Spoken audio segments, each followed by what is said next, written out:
So, I'm gonna give you some recommendations, just my opinion of what's worked for me in the past, of what to do after you deload. So basically, the first week, instead of going back to my regular programming, you can go back to that too. Like certain people do. But for me, I would do kind of similar routine to what I was doing on my deload week, but of course with heavier weights, heavy enough weights that I can feel the tension on the muscle, because like I said, I like the body build too. If I feel the tension in the muscle, I know I'm working it well, and it's gonna grow.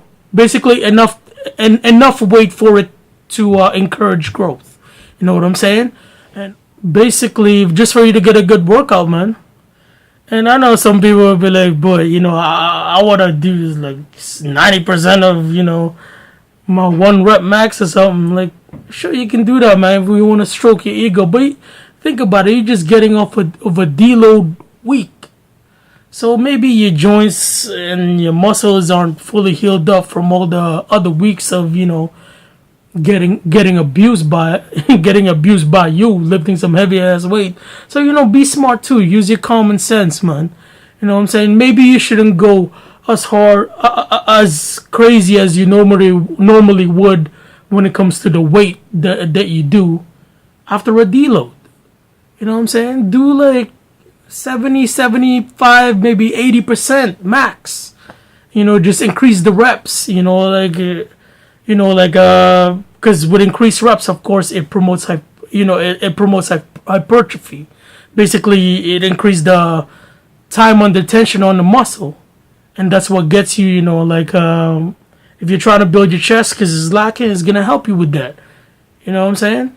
So be smart and use it more to your advantage rather than just jumping in there like a freaking hungry ass bull. You know what I mean? Like use your head too. Then after that week, then you can go back to your regular programming, and trust me, even ask any serious lifter that's been doing it for a while. They'll tell you that you will feel more refreshed, you feel more hungry, you're gonna feel just ready to go for it, man. Then you can go beast mode and freaking go to war with the weights and all that, man. But like I said, always listen to your body. Your body is always gonna be your gauge of whether it needs a deload, or whether you can go crazy again after a deload. It's always gonna tell you. Your body's not gonna lie to you. I know some people want to say like, but I want to put 100% effort every time I'm in the gym. There's different ways to do that, man. You know what I mean? You can do that by, manipulating your workouts without increasing the load. You know what I mean? So, be creative too. Like after a deload or during a deload, it's really gonna be a test of your creativity. Because for me, man, I try to get as creative as I can when I deload so I can have fun. You know what I'm saying? That's all I'm saying. Have fun, and then after a deload, man, get through that shit, and then kill that shit.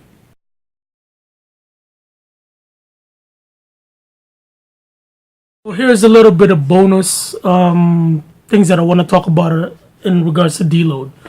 So, of course, like I said, deloading will also depend on certain things.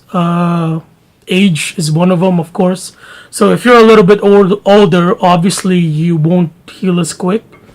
Your healing ability decreases as we age, of course. So you might need a deload more often than somebody that's in their prime. You know what I mean? Like if you're in like your early 20s to early 30s, maybe even, early 40s even. Maybe you're still in your prime or close to it and you're still doing well. But if you're like in your 50s and up, man, you gotta think about it. Maybe you would need deload sooner than the average lifter. You know what I'm saying? And if you're a bodybuilder, of course, like I said, you probably don't need a deload as much or you probably won't have to do deload as quick as the power lifter would. You know what I'm saying? So also nutrition, as far as bulking and cutting, you know, when you're cutting, of course, you're in a caloric deficit. So basically, that's gonna make you need to deload a little sooner. Maybe after 6 weeks, you'll have to deload if you're in a caloric deficit. Because when I went into caloric deficit, I was starting to feel my joints more after around that time, maybe like 6 to 8 weeks mark. You know what I'm saying? So like I said, always listen to your body, and you know that's for cutting. But when you're bulking though, since you're putting all that fuel into your body, maybe you can go a little longer. Maybe you can go up to 12 weeks, or even more than that, before you need a deload. You know, so it depends on what you do, what type of lifting you do. Like things like powerlifting and crossfitting, it's more of they're more demanding, you know, as far as the exercises go, especially CrossFit, man. That shit is hard, man. I don't hate on CrossFitters, man. Like I got love for CrossFitters. I like to incorporate certain CrossFit stuff into my workout, like, you know, the fast deadlifting, and you know, snatches from time to time, you know, all that stuff. But anyway, as far as deloading, they might require it a little sooner, depending on how they train, or you know, nutrition, whatever. So keep that in mind when you're doing a program actually, and there's no deload in your program. Maybe you need to ask your coach, like, so when do you think I should deload during this program? And if he says you don't need to deload, you need to punch him in the mouth, man. You know what I'm saying? But yeah, like, your body is your gauge. You know, because people say it's performance too, but they go hand in hand, really. Because if your body is broken down and it really needs that healing, you know, like your joints are attacking you, like especially tendonitis. Sometimes I still get that. You know, there's a lot of pushing movements will give you that, man. Especially the bench press or overhead press and all that stuff, man. So use your body as a gauge, and your performance is gonna drop. You know, like as your body kind of deteriorates, as you put all that heavy load on there and you punish it with all the heavy ass weight, especially if you're a power lifter. You know what I'm saying? So I hope this helps, man. I don't want to keep rambling about the same shit all over and over again, so I'm gonna stop it here. I hope that helps.